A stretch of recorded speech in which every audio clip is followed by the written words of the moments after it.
All of us want to make a difference. As veterans, we committed to protect our country.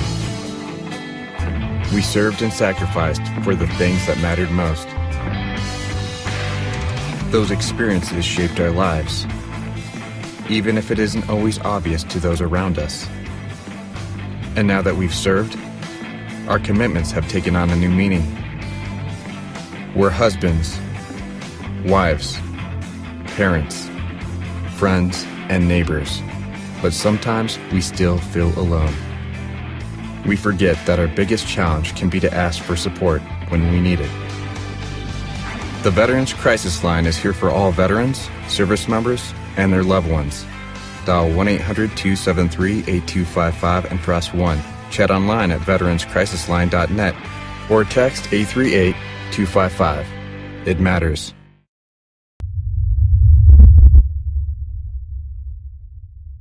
Hello and welcome again to Oscar Mike Radio. Oscar Mike Radio is part of the Hubazoo network. You can find out more on hubazoo.com.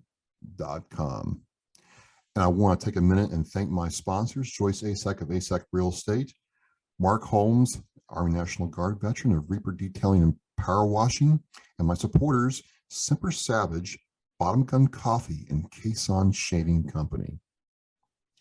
And kind of like these companies I just mentioned, my guest today is a business owner who is a veteran. And also I've learned a whole lot from her during our time of knowing each other. I want to introduce Sherice Kral, Army veteran, to Oscar Mike Radio. Sherice, after long last, welcome to Oscar Mike Radio. This is exciting. Yes, thank you. I don't know how long it's been since we've been trying to put this together, but I'm so excited that we finally got it done. Well, I mean, where there's a will, there's a way, and we found a way, and we're on time. How about that? Hey, we're doing well. So just a little funny story. We were meeting some people outside of this, and one of them happened to be an officer, and the officer was not on time. And I kind of joked with Sherice saying, you know, are officers ever late? She's like, no, they're kind of detained. The officer shows up and says, sorry, I was detained. And we were like, yeah, that's when I knew we had a bond, Sherice. That's when I knew that, you know. Hey, communication's everything. Absolutely, absolutely. So you're a veteran. You served in the Army. Just kind of tell us, you know, about that. Not like in depth, but maybe the Cliff Notes version of what your military experience was like, please.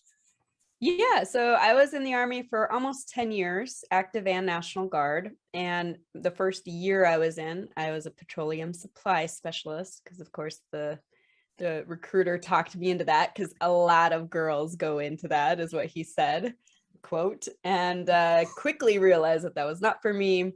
Switched over to aviation, started learning how to work on and crew Blackhawk helicopters in an air assault unit. And then got attached to some special forces units and got deployed a couple. Well, technically it was one time, but it was a couple deployments. Ask a Blackhawk question. You go for it. Did you ever have to join the pilot and auto rotation training? Yeah, so it's a required training. So every person who is flight crew, and that includes pilots and crew chiefs, have to deal with controlled auto rotations. And that's where you really mess people up. That's the fun stuff. Yeah, but it's kind of like a controlled crash that isn't. I mean, it's crazy, right? It's simulating engine failure, essentially. And when you get a new crew chief, brand new, that's the time where somehow you don't have communication, you don't have comms for them to hook up to in the helicopters. They can't hear what's going on. Very first flight. I mean, just kind of to not haze, of course, because that's not allowed, but just to kind of wet their wings a little bit, we will simulate an auto rotation, or we'll get into an auto rotation. And suddenly they're falling from the sky and they either puke or piss their pants, and then they got to clean it up. That is epic. That is absolutely must have been the best part of the job. Did you like working on aircraft and doing all that? Yeah, I miss it. I love it a lot. It's one of those things, of course, as a female, I communicate differently than men. And one of my public speaking talks I did recently was just giving people a little bit of a description on what a day in the life was like as a helicopter mechanic. And if you think of it as a male dominated environment, I was the only female in every unit that I was in as this job. And then you look at how notorious men are for not wanting to read the manuals or follow directions. What? And that is a requirement for working What? on helicopters. It was Wait, it was a Sherice, fun Sherice. situation. Aren't rules supposed to be broken? Not when you have zero tolerance and you could kill people in a training mission. Aren't policies and procedures just structured guidelines? Yeah, when you want to fall out of the sky for real.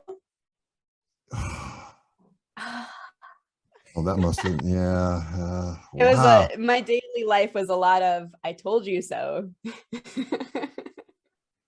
Oh, it must have been like having your older sister freaking lording over you constantly. Wow. Well, keep in mind, I'm only 5'3.5", so I was like looking up at everybody doing that, not lording, like going over them. Yeah, but I mean, like we were talking about, I have sisters, and they can see their bark is worse than their bite, and vice versa sometimes. All right. Well, yeah, we could be a handful. And there you are, leading us back into the pasture, like the lost little lambs of you just like did herding it. cats. I'm telling you. So did you go in the National Guard after your active Army service? Right, but it was an interesting situation because I was active for a few years and then I went National Guard, but the majority of my National Guard time was on active duty orders. So I was constantly either in training, getting sent somewhere, or getting deployed. So you're doing all this, and you know, ladies and gentlemen, I've known Sherice for I think 3 years now, give or take a couple of months. And one of the things that, you know, I've understood is during all of this, you're thinking about going into really betting on yourself and starting your own business, your own career outside the Army. Now, how did all that get going? It's funny you asked that because I started my own business due to the Army directly because of that. So as soon as I got in, I was a young kid. I joined when I was 18 years old. And I thought that the Army was supposed to have great leadership, and it had the exact opposite. And it had extreme management. You go to any leadership training that the Army provides, and it's actually management training. And there's a difference. And because of that, and due to the promotional structure that was in place during this time, there were a lot of people that would get promoted that were not good leaders. They were horrible leaders. And that affected my career, my life, and that affected the careers and lives of my battle buddies, the people I cared about that I worked next to. And so about 2 years after I joined the Army and dealt with this every single day, I realized that I had to do something to change it. I had to put myself into a position with knowledge where I could try to combat that a little bit. And the biggest thing was I did not want to become a sergeant or an officer or whatever I was running toward at the time and be that kind of leader. And so I picked up a John Maxwell book and started learning from him. Then I started on my off time working for a leadership development company. They taught me how to coach, how to be a public speaker, how to work with people. And then they helped me build my own business. And so I've been a leadership coach now for 12 years, and that's just one of 3 businesses I have. Well, we'll start with this one first. Just most obvious question. You say leadership and management, and I know from my Marine Corps career and other professional things I've done that, you know, those are oftentimes considered synonymous, but they're not. What's the difference between a leader and a manager? The easiest way to explain it is that leadership is a soft skill. It's about communication. It's about learning how to influence somebody and inspire somebody. Whereas management is about systems and procedures and enforcing those systems and procedures. So one of them is a lot of gray area, and one of them is a lot of black and white. Well, we're in organizations that are very black and white. So how did you have to adjust your thoughts and your way you did things because of that, or was it because you had a very clear vision of what you didn't want to be? It was easier to adopt the mindsets you were learning. You know, everybody learns differently, and everybody learns or picks up what they can learn from as a good leader and what they see done badly and learn what not to do. And because there was so much negativity around me, that's what I learned the most from myself. And so I always kept telling myself, that's what I don't want to become. That's what I don't want to do. This is a problem because I'm on the receiving end of this. So how do I learn what, if I were that person, what would I have done instead, or what should I have done instead to avoid somebody like me feeling this or dealing with this on the back end? So part one, we have this leadership coaching business that you have, and I know you have, you know, other interests and other things you do. What are those things? Yeah, for career or for Yeah, career, hobbies? go for career, for career. No, it's all of my career ventures are focused on one ideal client, which are entrepreneurs and small business owners. I used to work with corporations, Fortune 500 companies, traveling and speaking for some pretty big places. And a lot of it was just checking the box. And so I found the passion was with this entrepreneur and business owner. And so learning how to build a great business, plus some of the classes I had the opportunity to take at Harvard Business School, taught me how to be successful in business and how to leverage time and money so that you're not working yourself ragged for nothing. And then as I grew in my, what's the best word for it? As I had more followers and more people, you know, listening to me or getting advice from me, they wanted help with other aspects other than just communication skills and influence skills. And so unintentionally, I built a business strategies company where we have a few people working now, and we help people build online revenue streams. We help people take their time and get them some reoccurring or passive income so they don't have to rely on one revenue stream coming in and that going away all of a sudden because of a pandemic or because they get stuck in the hospital for a month or something. And all of that kind of fits into this entrepreneur, small business owner, ideal client, because if you want to be successful, you need to know the strategies, you need the steps to take, but you also need to know how to work with people and influence people, whether it's with joint ventures and collaborations, whether it's your client, whether it's somebody that you have to look up to or listen to, like a mentor or a coach. You always have to have great communication skills, and you always have to have great influence skills if you want to get somewhere, if you want to be really, really successful.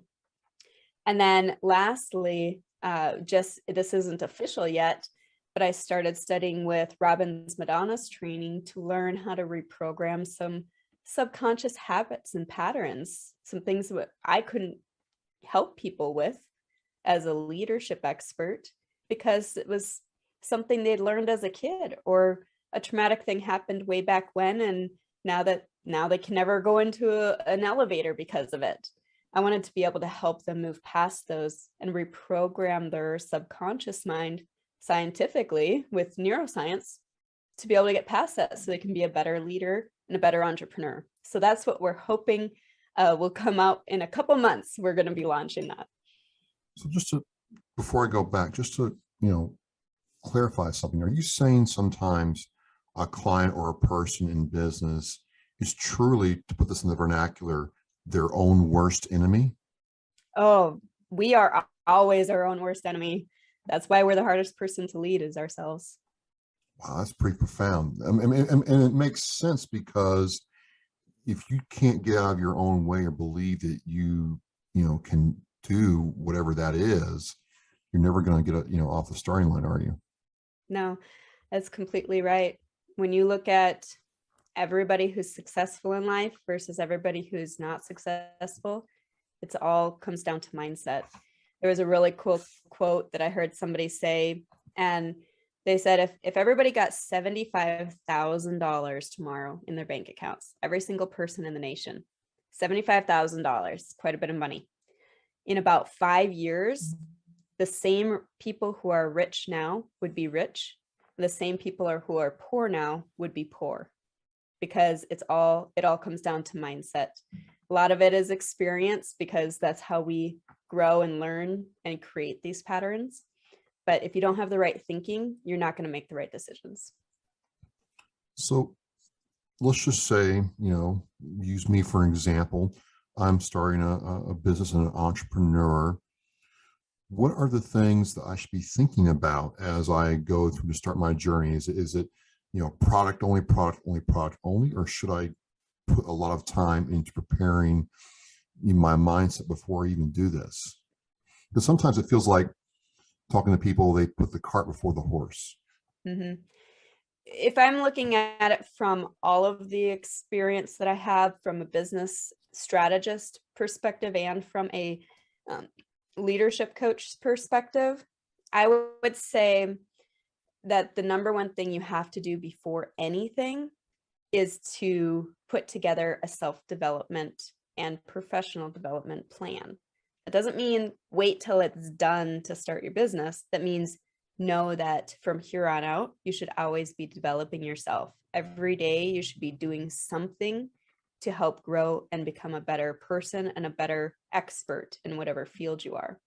And then the second thing, of course, is to start doing market research and start putting together some content, start putting that content out there, start gaining some followers that you can understand where the problem is in your field, and then know what you need to do to fill it. If you focus on a product first and build it and they will come kind of crap, that never works, at least not anymore. Because your assumptions are different. But that used to be the mantra, right? So yep.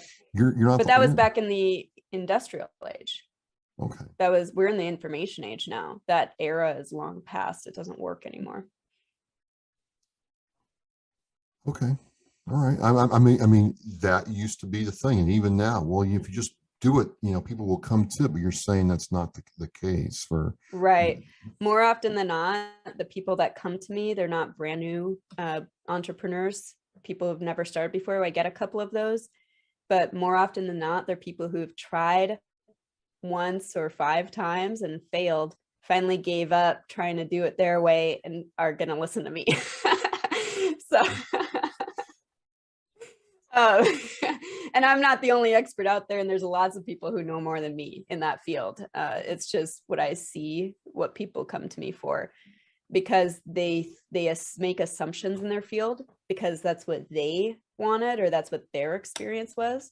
But 9 times out of 10, that's not going to be right. So if you don't do accurate market research and you don't start getting that feedback, you're not going to make the right product, or you're going to make a product that's only half right.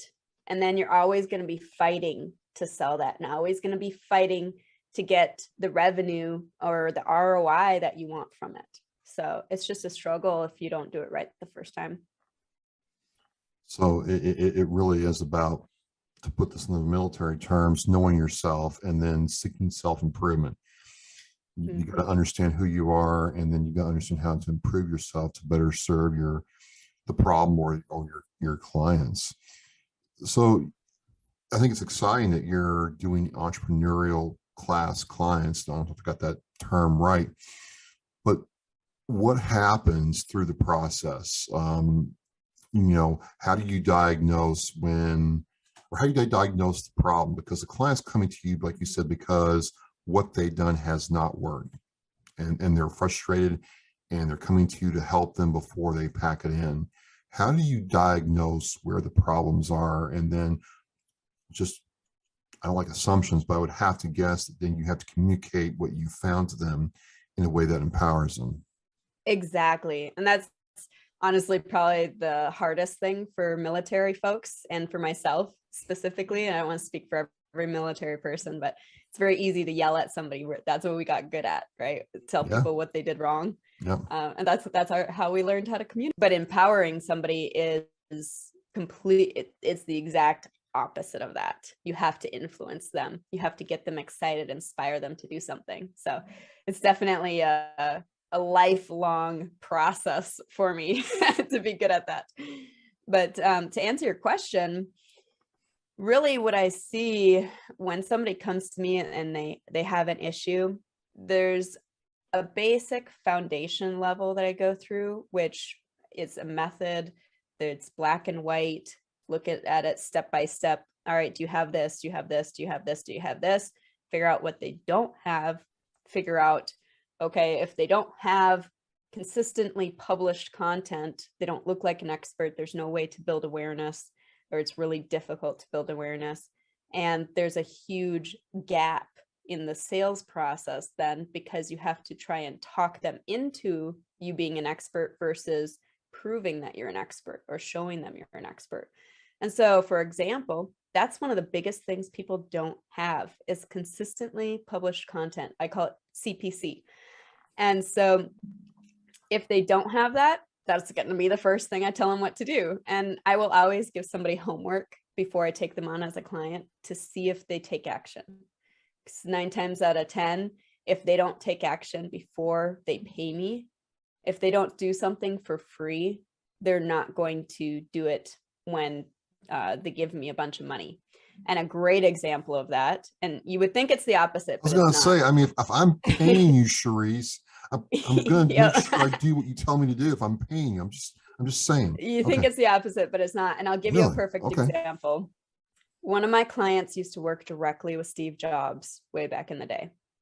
And with how he talked, with everything he did in his life in the past, where he was at, how much investment properties he had, all the land he has in Hawaii and all these different places and all this knowledge he has and all these, people following him, this big list, you would think that he was someone who liked to take action and that he would streamline things, loved to focus on, okay, if this is what we need to do, then this is what this is the process we're going to take. We're going to get that done and come back.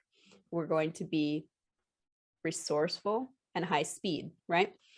And that's what a lot of successful people think like, because that's what works.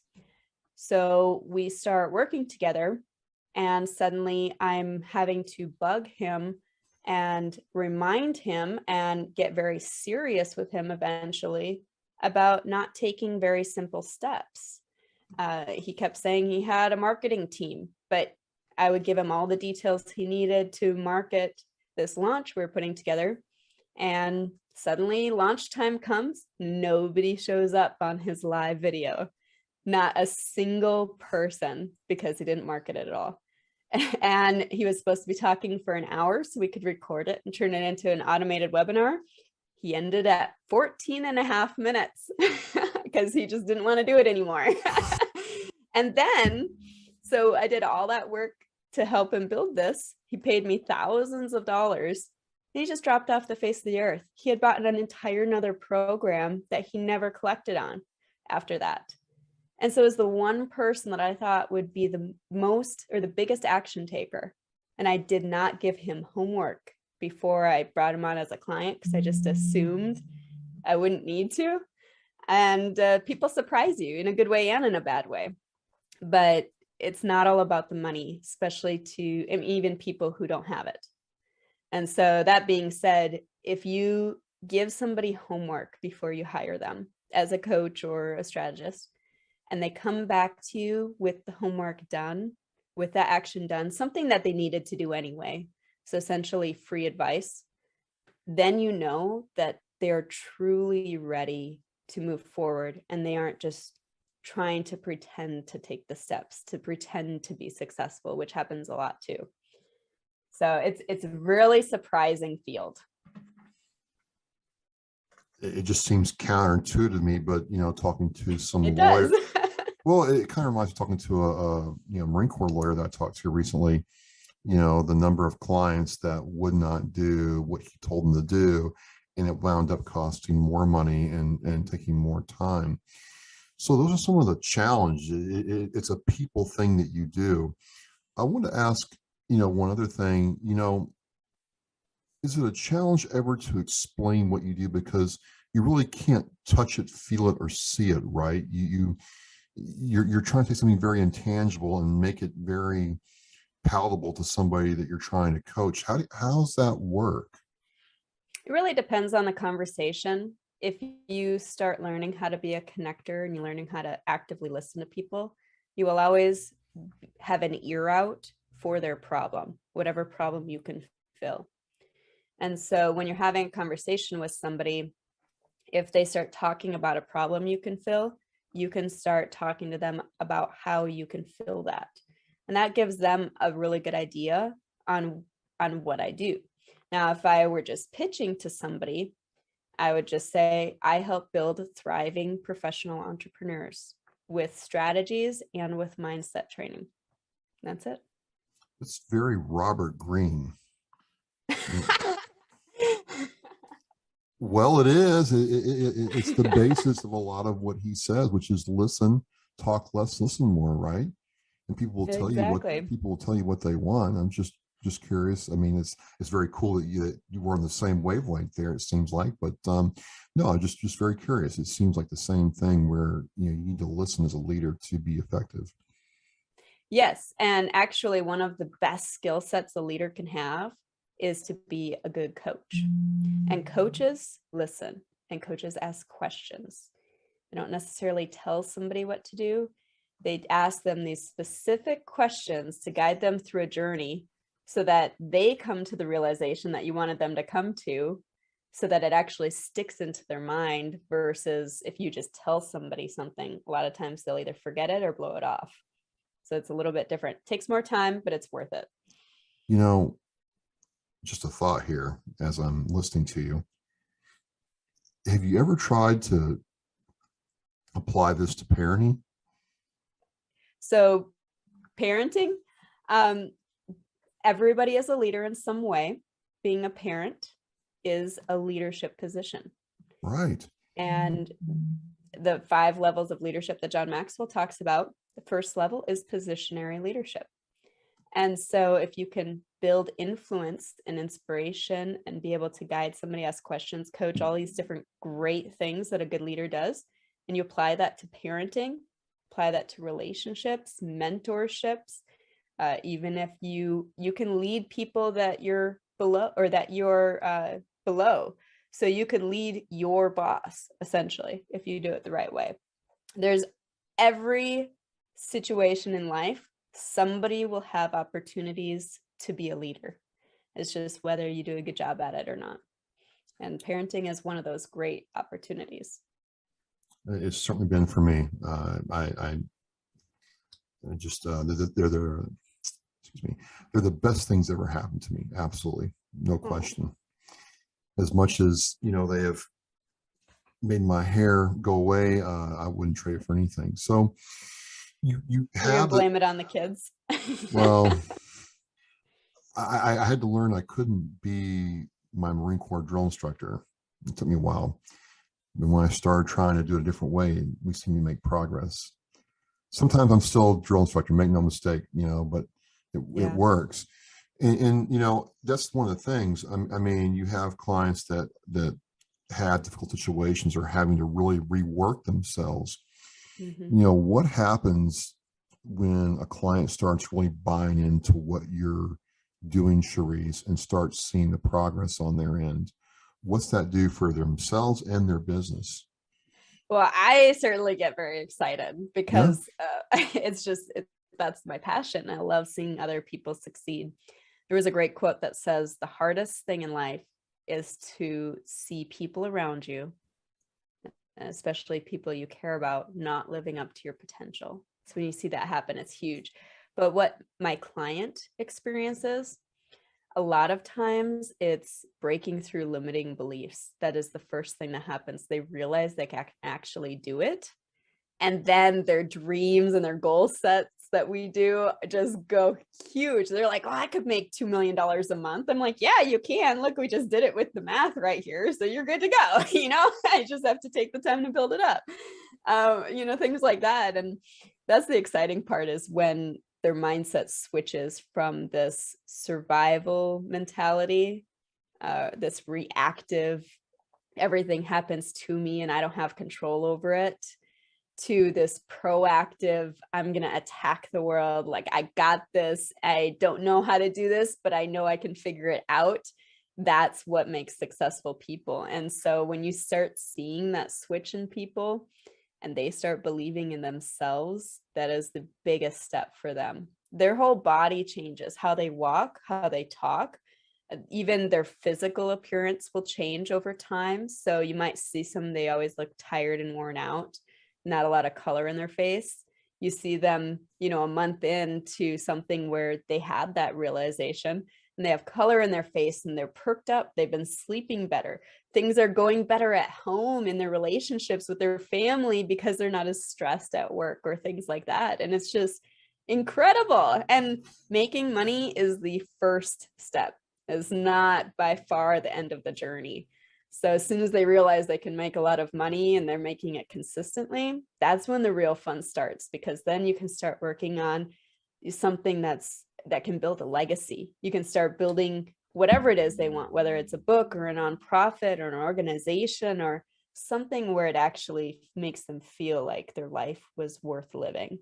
That's the fun stuff after that.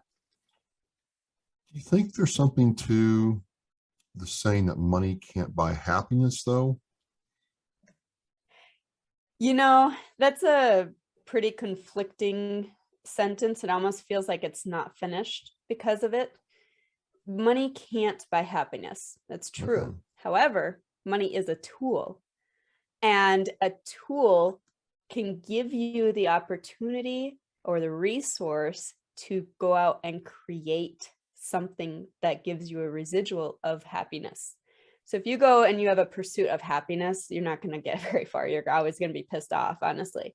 But if you pursue a purpose, you're going to get a residual. Like, the symptom of pursuing your purpose is being happy. So you'll get there if you pursue that. And of course, money as a tool can help you do that.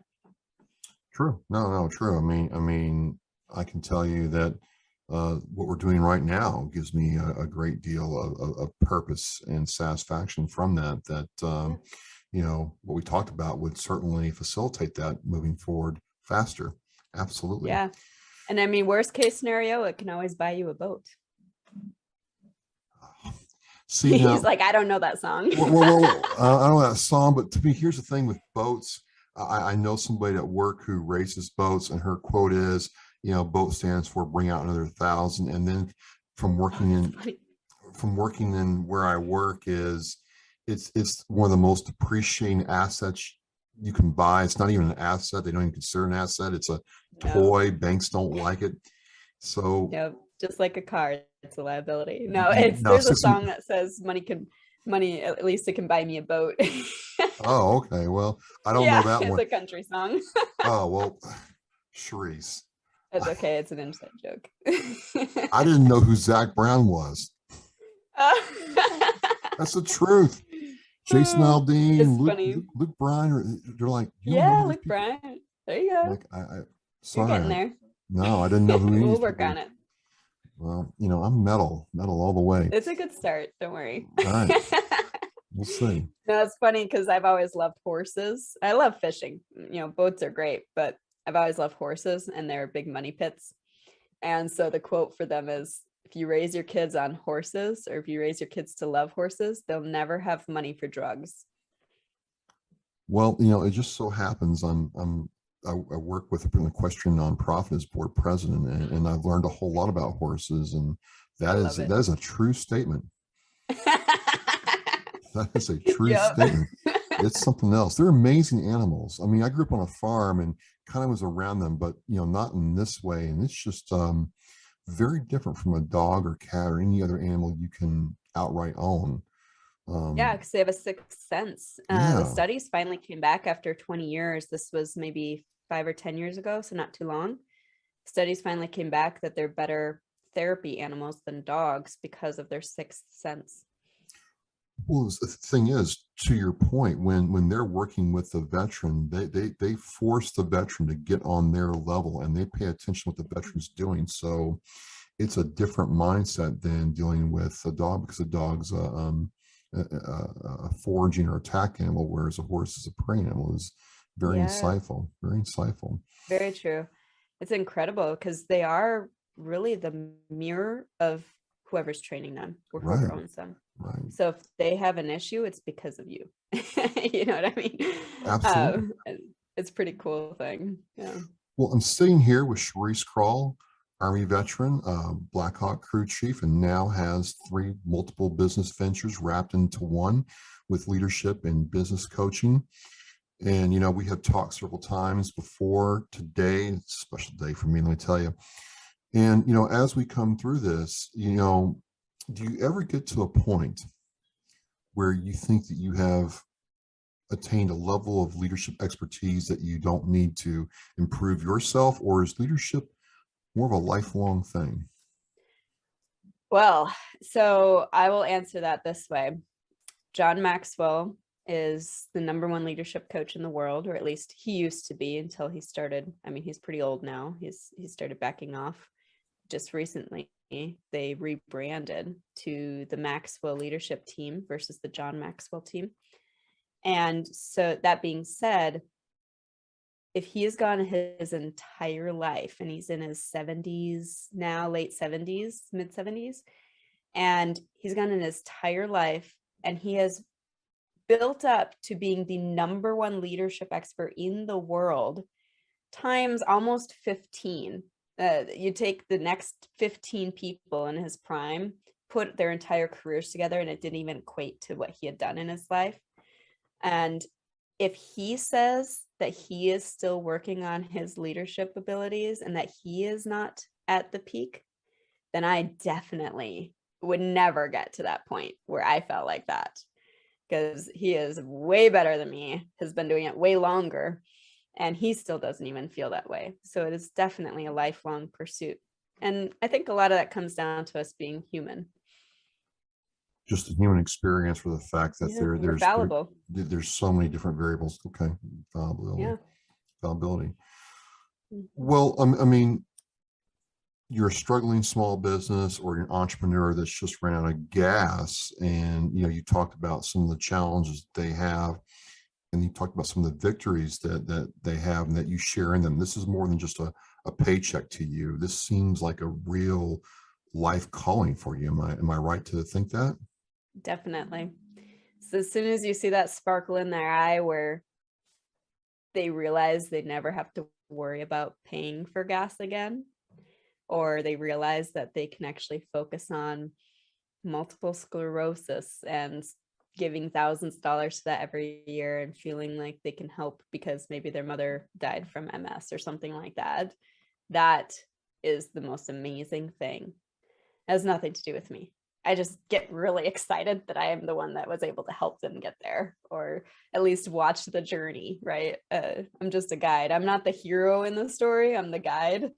If you've ever read the book, Building a Story Brand, it's phenomenal. But that's the exact idea behind it. But there's a little bit of you in their success, right? There is, which is why I get proud of it. Yeah. But not everybody is coachable, and everybody has to decide to take those actions. And even if I'm doing the service for them or with them, where I'm doing part of the work, they still have ownership to take in that success. And so it wouldn't happen if they didn't do it, which is oftentimes what does happen if you're trying to, build it on your own, because it's a marathon and not everybody has the resilience and adaptability to get through those tough times by themselves.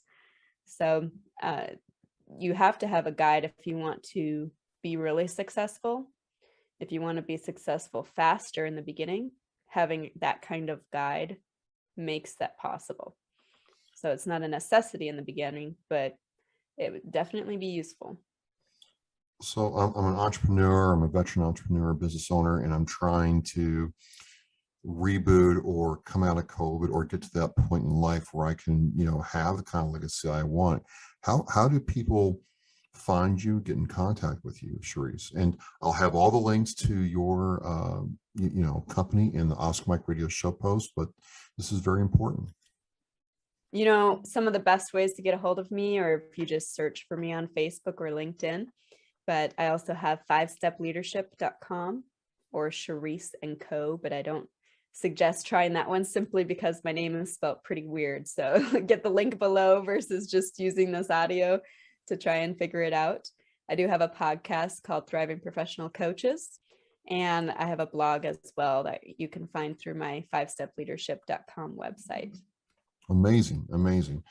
Well, I mean, you know, I've always felt like I've learned more when we talked, whether it's just in passing or we're just sitting there, you know, we're in the 5-ton heading back to the pause. And, you know, I'm like, I've always learned more talking with you.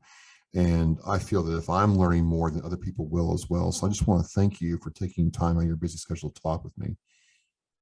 That's not a problem at all. You know, Travis, I'd do anything for you. I always have my battle buddies back. Would you take shots for me? I don't like shot. You would? So next time I got a shot day, you can come and you can get stuck for me? Sure. They just got real good. All right. All right. Well, I am with Sherice Kral. I'll have all the links to her business ventures in the Oscar Mike Radio show post, the podcast. You better subscribe. And, you know, if you like what you're seeing here, please like, share, and subscribe to the Oscar Mike Radio show. And, you know, I think what I want you to learn out of this, ladies and gentlemen, is you don't have to struggle alone if you're trying to keep your dream alive. You can get real help here. So, Sherice, let's close this out, and thank you again. Thank you, Travis. I really appreciate it. And as we say, we are Mission in Flight. Thank you very much, and we'll be back.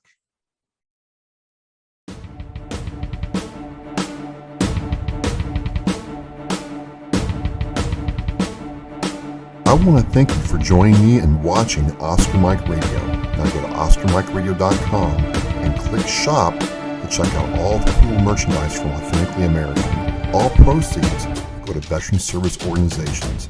We are Mission in Flight.